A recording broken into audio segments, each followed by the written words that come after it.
So today I'm going to read Iron Hans by the Brothers Grimm. Now the Brothers Grimm, these are traditional fairy tales, so they're not always, like Disney where, everyone lives happily ever after and all that good stuff. Sometimes they're kind of dark, but I think you'll enjoy this. So in the beginning of this, and this is also by the Brothers Grimm, illustrated by Merrily Hare.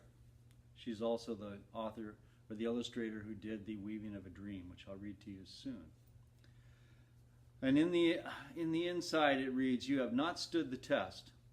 Go forth into the world, and there you will see how it is to be poor. But I mean well by you, so I will grant you this one favor. When you are in trouble, come to this forest and call my name. I will come out and help you. My power is great, and I have gold and silver in abundance." And with these words, Iron Hans, the mysterious wild man of this classic folktale, sends a boy out to find his way in the world. Merrily Hare has chosen the Italian Renaissance as the setting for this powerful and resonant fable of a young prince's journey into manhood, and her lavish, dramatic illustrations bring Iron Hans to vivid life. As relevant today as it was when it was first set down around 1820 by the Brothers Grimm, this fascinating tale can be read on many levels, from a rousing adventure story to a thought-provoking account of the mystical alchemy of personal transformation. Wow. Okay, let's try a little personal transformation. Okay, title page, Iron Hans by Brothers Grimm and illustrated by Merrily Hare, a Viking publishing company. It's always important to find out who the publishers are. So once upon a time there was a king who owned a great wood, which lay behind his castle and was filled with wild game. The king loved to hunt there, and one day one of his huntsmen had gone into this wood in the morning and did not return. The next morning the king sent 2 other huntsmen to find him, and they too did not return. Finally the king ordered all his huntsmen to search the entire forest to find their missing companions, but none of them ever returned, not even a single dog out of the whole pack that accompanied them. The king issued a law forbidding anyone to enter the forest, and from that day onward a deep silence and stillness fell over the whole forest, broken only by the occasional call of an owl or the glimpse of an eagle flying above it.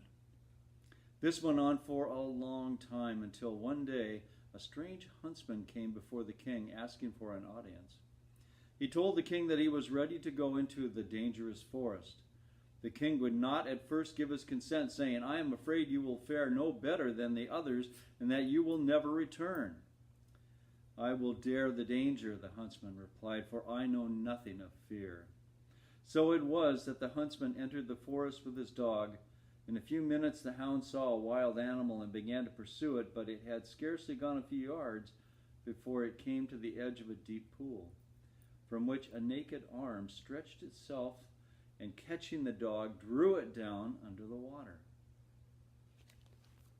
Goodness gracious. An arm in the water. The huntsman, seeing this, quickly went back to the castle and brought back with him 3 men with pails to bail out the water. When they came to the bottom, they found a wild man whose body was brown like rusty iron, with hair hanging over his face down to his knees. The men bound him with cords and led him away to the king, who ordered an immense iron cage to be built in the courtyard and the wild man placed inside. The queen was given responsibility for the key, and the king further ordered that anyone opening the cage would be punished by death. Now people were free to go into the forest again. And one day the king's son, who was 8 years old, was playing in the courtyard. Suddenly his golden ball accidentally rolled into the iron cage. He ran up to the bars of the cage and demanded that the wild man return his ball. "Not until you open my door," answered the wild man. "No, I cannot," said the boy, "for my father, the king, has forbidden it." And then he ran back inside the castle. But the next morning the boy came again and demanded his golden ball. "Open my door," said the wild man. But the boy refused. The third morning the king went out hunting in the forest, and soon the boy came again to the cage and said, "Even if I wanted to open the door, I haven't got the key to do it. It's under your mother's pillow," said the wild man, "and you can get it if you like." So the boy, thinking only of his wish to have his ball, ran and fetched the key. The door swung heavily, and the boy pinched his finger, but soon it opened, and the wild man, giving him the golden ball, stepped out and hurried off. At this the boy became alarmed and burst into tears, calling, "Wild man, do not go, or I shall be beaten." The wild man turned back, and raising the boy up, set him upon his shoulders and walked swiftly into the forest. Soon afterward the king returned to his castle, where he saw the empty cage in the courtyard, and asked the queen what had happened. She called for her son, but there was no reply. The king sent people out over the fields to search for him, but they returned empty-handed. And then the king knew for certain what had really happened, and the entire court was stricken with grief. So you notice that the illustrator has illustrated the edges of this wonderful piece here. Maybe when you're creating your books, you can do some illustrations around the edges like that. There's a certain name for them, but I forget what that's called. But here is the boy looking at the beast in the cage, wanting his golden ball. Meanwhile, as soon as the wild man had reached the forest again, he took the boy down off his shoulders, set him on his feet, and said to him, "You will never see your father and mother again. But I will keep you with me, for you freed me, and I have compassion for you. If you do all that I tell you, you will be well treated, for I have enough treasure in gold, in fact more than anyone else in the world." Well, that night Iron Hans made a bed of moss for the boy to sleep on, and the next morning he took him to a pool. "This golden water is as bright and clear as crystal," he said. "Here you must sit and make sure that nothing falls into it, or it will be polluted. I will come each evening to make sure that you have obeyed my commands." So the boy sat down on the bank of the pool. At times he glimpsed a golden fish or a golden snake within its depths. As he had been instructed, he took care that nothing fell in. But his finger still hurt so badly from opening the cage that before he realized it, he had dipped it into the water to cool it. He quickly drew his finger out again, but too late, for he saw that his finger had turned to gold. No matter how hard he tried, he couldn't rub it off. In the evening, Iron Hans returned, and after looking at the boy, he asked, "What has happened to my pool?" "Nothing, nothing," the boy replied, hiding his finger behind him. But Iron Hans said, "You have dipped your finger into the water. This once, however, I will overlook it. Take care that it does not happen again." Well, the next day the boy took up his post at the pond. Soon his finger ached again, and this time he put it to his head and happened to pull off a hair which fell into the water. He took it out again very quickly, but it had changed to gold. When Iron Hans came again, he said, "You have let a hair fall into the pool, and once more I will overlook your fault.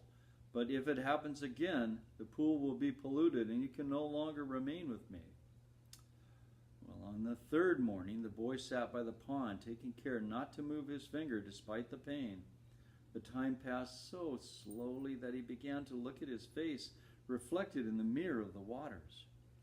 And the desire came to him to look straight into his own eyes.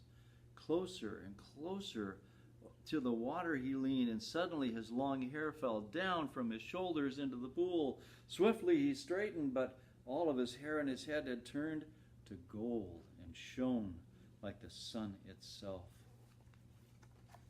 Again, illustrations around the perimeter, boundaries of the book. And that's what it looked like. Golden fish and the boy looking deep inside.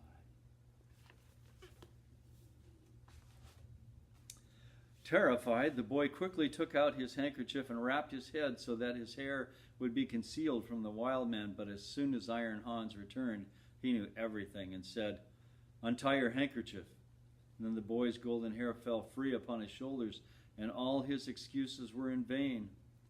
"You have not stood the test," said Iron Hans, "so you cannot remain here any longer.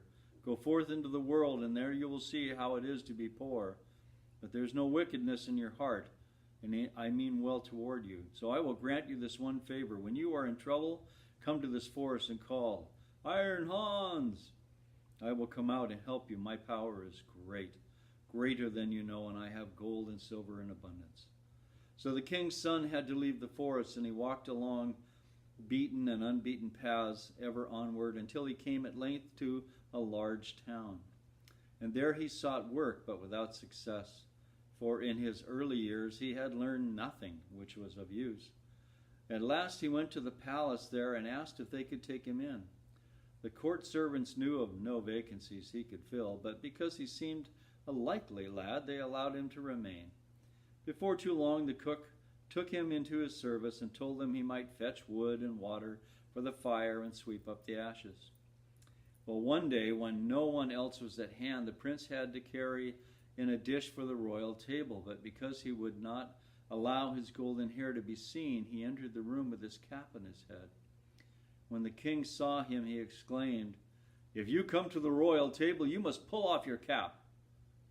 "Ah, your majesty, I do not dare," the prince replied. "I have a bad disease on my head." The king then ordered the cook to come before him and scolded him because he had taken such a youth into his service, and finally commanded the cook to fire him. But the cook pitied the poor lad and made him change places with the gardener's boy. Now the prince had to plant and sow, to dig and chop, in wind and rain and every sort of weather. Now one day, when it was summer, as he was working alone in the garden, he took off his cap to cool his head in the breeze. And the sun shone so brightly upon his hair that the golden locks glittered and flashed, and their brilliant rays shone into the chamber of the king's daughter. Up she jumped to see what it was, and seeing the gardener's boy, called him to bring her a nosegay of flowers. Perimeter art. Now he's a gardener. And there is the king's daughter, seeing him and saying, "Bring me some flowers." A nosegay of flowers. I'm not even sure what nosegay means. Quickly he put on his cap and gathered some wild flowers, taking the time to arrange them. But as he was going up the steps to take them to the princess, the gardener met him and said, "How can you give the princess such an ordinary bouquet? Go back and fetch the rarest and the most beautiful blossoms." "Oh no," said the boy, "the wildflowers bloom the longest and will please the best." So he went up to the princess's chamber, and she said to him, "Take off your cap. It isn't proper for you to wear it here." Well, the boy, however, replied that he dared not remove it because his head was too ugly to look at. But the princess seized his cap and pulled it off, and his golden hair fell down over his shoulders. A beautiful sight. The boy would have run away, but the princess detained him and gave him a handful of gold coins. And then he left and took her money to the gardener, telling him to give it to his children to play with, for he despised money. The following day the princess called to him again, asking for a bouquet of wildflowers, and when he entered her chamber with them, she reached again to take his cap, but this time he held it fast with both hands and would not let it go. "Here," said the princess, and gave him still another handful of gold coins, but the boy would not keep them, and gave them to the gardener's children for playthings. Well, the third day it was just the same. The princess could not get his cap, and he would not keep her coins. A short while later, the country was drawn into war, and the king collected all his men, not knowing if he would be able to make a stand against the enemy, which was very powerful and led an immense army. The gardener's boy asked for a horse, saying that he was grown up and ready to take his part in the fight. Well, the people laughed. "When we are gone, we will leave a horse for you," someone told him. So as soon as the rest had set out, the young prince went into the stable and found the horse there. It was lame, and its feet clicked together as it went, but nevertheless he mounted it, and he rode away to the gloomy forest. As soon as he arrived, he called out loudly, "Iron Hans! Iron Hans!" Soon the wild man appeared and asked, "What is it that you desire?" I desire a strong horse, for I am going to battle, said the youth. That you shall have, and more than you desire, said Iron Hans, and he disappeared back into the forest. Disappeared back into the forest. What do you suppose he's going to come out with? Well, we know a horse, but what else? Here's that. Here's the horse they left for him. It's lame. It's swayback. Oh my goodness, how could he ride that into battle? I don't know. From among the trees a page came forward, holding a horse so fiery that he was scarcely to be touched. Behind the steed followed a great troop of warriors, all clad in iron with swords that glittered in the sun. The youth then mounted the fiery horse and rode off at the head of his army. Just as he reached the field of battle, he found the greater part of the king's army already slain, and the rest on the point of yielding. The youth charged at once with his iron army like a storm of hail, and they cut down all who opposed them. The enemy turned and fled, but the young prince pursued and killed all the fugitives, so that not one man was left. Then, instead of leading his troop before the king, he rode back with them to the forest and summoned Iron Hans, who asked, "What do you desire now?" "Take back all these soldiers and your steeds," said the youth, "and give me back my lame horse." All this was done as he desired, and he rode home on his limping animal. When the king returned to the castle, his daughter greeted him and congratulated him on his victory. "Oh, I do not deserve it," the king said. "We owe our victory to a strange knight who came to our aid with his soldiers." And his daughter inquired who he was, but the king told her he did not know, and then the princess asked the gardener about his boy. He told her that the lad had just returned home on his lame steed. The others had laughed at him, saying, "Here comes Hopa Dopa. What hedge did you hide behind?" Replied the boy, "I have done the best I could, and without me you would have fared badly." At this speech they all mocked him even more. Sometime after this, king said to his daughter, "I am ordering that a great festival be held which shall last 3 days. You shall throw a golden apple for which perhaps the unknown knight will contend." As soon as the proclamation was made, the young prince went to the forest and called for Iron Hans, who asked, "What do you desire?" "That I may catch the golden apple." "It's all the same as if you had it now," said Iron Hans, "but you shall have a red suit of armor and shall ride there upon a chestnut horse." When the appointed day came, the young man took his place among the other knights and was not recognized by anyone. The princess stepped forward and tossed up the golden apple, which no man was able to catch but the Red Knight, who rode away as soon as he obtained it. The second day Iron Hans gave him a suit of white armor and a gray horse, and again he alone caught the apple. The king was angry when the knight rode away with the prize and said, "That is not right. He must appear before me and declare his name." Then he ordered that if the knight who caught the apple the next day failed to give his name, someone should pursue him, and if he would not willingly return, cut him down and stab him. On the third day, Iron Hans gave the prince a black suit of armor and a black steed, and again the prince caught the apple when it was thrown. And when he rode away, the king's men pursued him, and one came close enough to wound him in the leg with the point of his weapon. Still he escaped them, but his horse jumped so violently that his helmet fell off from his head, and his golden hair was seen by all. The king's men rode back and told the king all that had occurred. So do you think they recognized him? Look at that. Black suit of armor, black strong horse, and that amazing golden hair.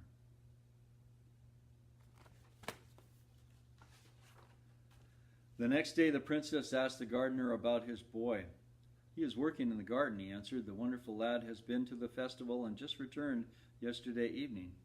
He has shown my children 3 golden apples which he won there." When the king heard of this, he ordered the young man to be brought before him.